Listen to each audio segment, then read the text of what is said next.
Estamos para hablar de este tema, básicamente el tema internacional, con Óscar Esquepapietra, un destacado analista en estos temas que siempre nos acompaña y nos ayuda con sus tan importantes reflexiones. Óscar, ¿cómo estás? Bien, buenas noches. Buenas noches. Gracias por acompañarnos. Un gusto. Bueno, antes de pedirte una opinión sobre esta demostración de unidad, que ciertamente es muy importante, lo que ha de alguna manera llamado la atención es este anuncio de Piñera en su visita en Estados Unidos de pedir una suerte, algo que no hemos entendido, una suerte de arbitraje de los Estados Unidos en el tema con Perú. No queda claro si se refiere al tema del Tratado del 29, que es un tratado de límites terrestres, como bien lo enseñó Alan Wagner, porque en el caso de los límites marítimos ya hay una competencia cerrada de la Corte que impediría, ¿no es cierto?, hasta donde tengo entendido, cualquier participación de un tercero. Pero, ¿cómo entiendes tú esta declaración de Piñera? Bueno, hay que verlas ciertamente con cuidado, esperar especificaciones y convengo plenamente que en el actual estado de la causa no cabe ninguna clase de intervención si es que no es simplemente para facilitar la ejecución de lo que la Corte Internacional de Justicia decida.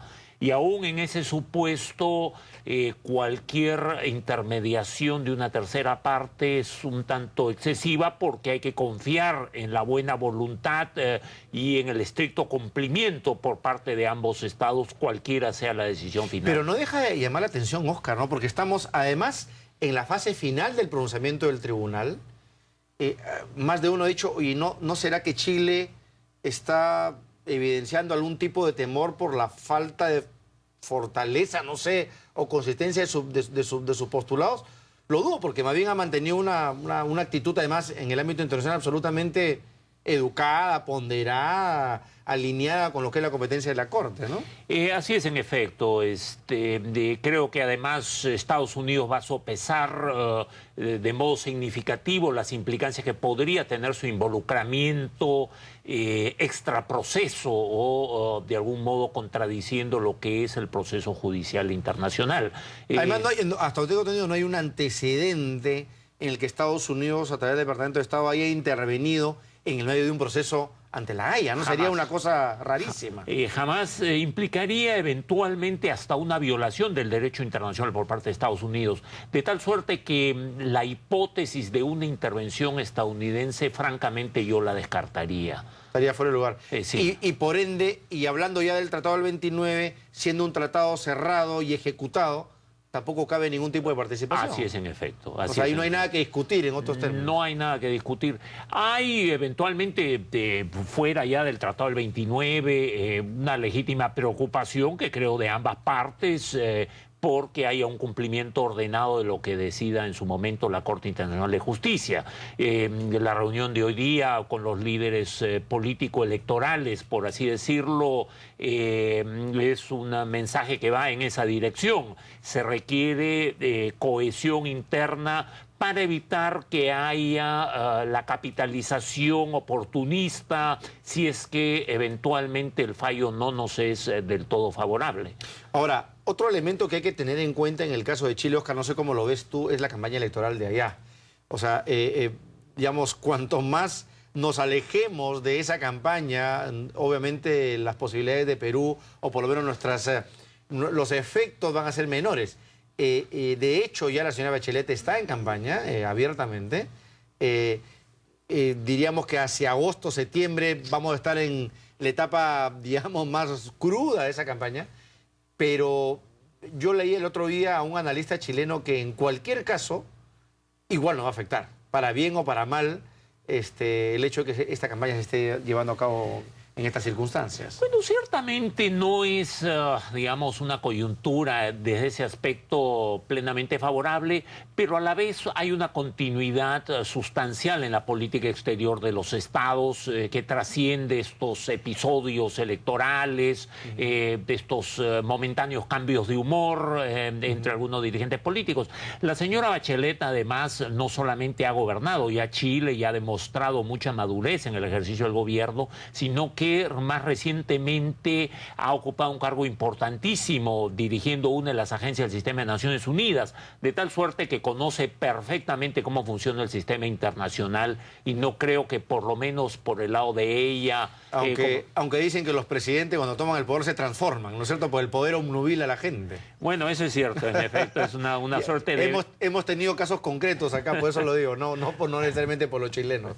Absolutamente, sí, sí. Es un riesgo siempre, pero bueno, deberíamos pensar que no va a pasar nada y que las cosas se van a mantener bien. Ahora, pero justamente hablando de malos ejemplos, lo que preocupa es el caso colombiano, ¿no? O sea, ante la decisión de La Haya frente a su disputa frente a Nicaragua, ¿cómo evalúas tú? ¿Crees que una cosa por el estilo podría suceder y cuál podría ser el efecto en la comunidad internacional, por lo menos en América Latina? Creo que no ocurriría algo semejante. Uno, porque se trata de situaciones jurídicas y fácticamente distintas. Lo que en el caso Colombia-Nicaragua se estaba disputando era la soberanía sobre islas.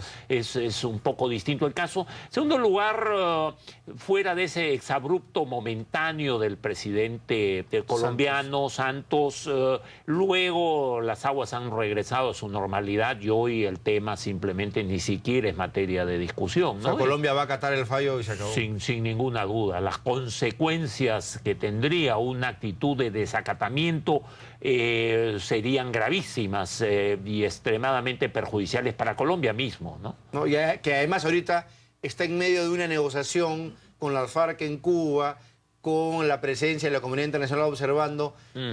Qué pésimo ejemplo desacatar un fallo y pedir el apoyo de la comunidad internacional para cumplir la aplicación de principios internacionales. Así es, en efecto, y esto también se traduce en la esfera privada. ¿Qué inversionista va a querer invertir en un país que abiertamente manifiesta que no cumple con sus obligaciones jurídico-internacionales, ¿no? Así es que desde todo punto de vista ese es un mensaje equivocado y ciertamente la prudencia inmediatamente fue recuperada en el caso de Colombia, ¿no?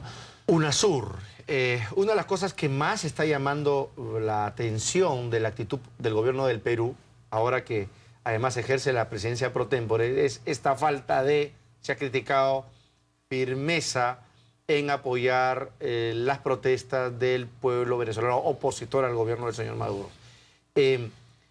¿Crees tú que en el cálculo del gobierno del Perú, en esta actitud, esté la eventualidad que ante el fallo de La Haya los países del UNASUR no apoyan al Perú? ¿Crees que ese es el cálculo que está en las acciones que ha tomado Perú, como por ejemplo retirar a su embajador, la renuncia del señor Roncagliolo y esta retahíla de hechos que fueron complicados? Bueno, en primer lugar creo que lo que corresponde no es tanto apoyar las protestas, sino reclamar un proceso democrático y el respeto de las normas democráticas y los derechos humanos en Venezuela. Y en ese sentido hay algunos elementos de agenda que UNASUR mismo había propuesto, la revisión de los resultados electorales, etcétera. Que aún no se cumplen. Que aún no se cumplen y sobre lo cual UNASUR no está demostrando particular compromiso. Y consistencia, eso, ¿no? Sí, consistencia, eso es preocupante. A la misma vez, el apoyo de los países de América Latina para el cumplimiento del fallo de La Haya es un elemento que es útil, pero a la vez accesorio, porque una vez que se ha emitido el fallo, en realidad ese es un tema bilateral entre Perú y Chile, y lo que decía la Corte Internacional son ambos países quienes tienen que ejecutarlo. La opinión de terceros países puede facilitar el proceso, puede de algún modo contribuir a crear un clima de distensión, pero de ninguna manera es un elemento determinante. Porque se asume que son efectos en el ámbito bilateral y nadie quiere meterse en ese problema, es lo que tú estás señalando. Así es, y además es un tema territorial. Salvo Bolivia, que es el otro que te iba a preguntar, porque claro, Bolivia ha hecho lo mismo, está demandando a Chile ante La Haya. ¿Cuál es el rol de Bolivia en este contexto? Cualquiera sea el fallo, ¿eh? Claro. En realidad es un elemento digamos, es perturbador. Digamos, no es un elemento muy cómodo, pero el reclamo de Bolivia es completamente distinto, jurídica y sustancialmente a lo que Perú está disputando con Chile. Incluso puede arguirse que la pretensión jurídica de Bolivia es mucho más remota. Uno puede decir, es injusto que un país esté aislado, que no tenga acceso al mar, etcétera. Pero jurídicamente tiene menos herramientas. Muchísimo menos herramientas, desde lejos. Ciertamente no hay ninguna clase de norma jurídica clara, categórica, sea de un tratado o de un convenio internacional que Bolivia pueda invocar para justificar su posición. Es un riesgo más en el ámbito político, ¿no? Del escenario internacional, que salga Morales diciendo tal o cual, pero que además algunos países del UNASUR ya lo han aplicado, ¿no? Pues ha sucedido en Venezuela, en Ecuador. Es el problema, que no estamos pues ante gobiernos tradicionales, habitualmente respetuosos de las normas ni de los convenios, ¿no?